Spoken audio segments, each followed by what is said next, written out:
I was lucky enough recently to meet Henry Stefansson, who has recreated an incredibly detailed version of the 1957 Chevrolet Black Widow No. 44 NASCAR, driven by Rex White.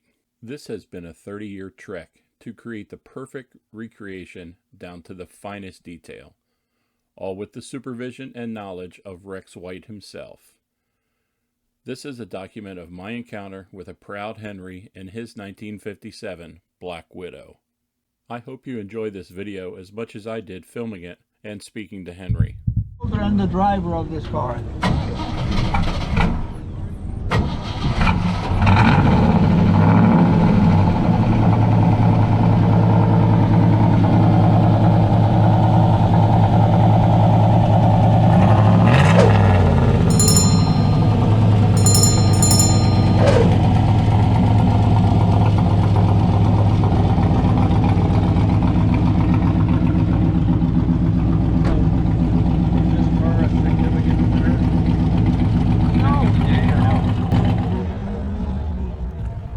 This car was fitted with a 283 cubic inch V8 and newly developed ramjet fuel injection system, something that was soon outlawed by NASCAR because the cars were too fast.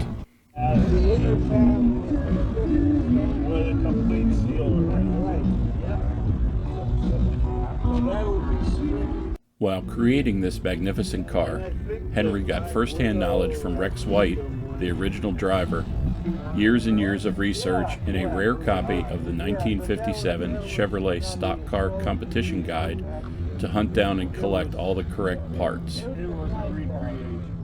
Well, they all are. They're not very well documented. No. And nobody has worked with belts that they used. And you can see the doors are locked. See the safety clamp that go through the glass? You can see it on the other side better. We keep that one. And they also have latches here at the bottom of the door. Oh wow. Yeah, details like that is what the old man told us about thing at the firewall, the steel plated firewall in the back there. There were 6 original Black Widows created to compete in NASCAR, and many recreations have been built, but this is very likely the world's most authentic representation of what the cars were like in 1957.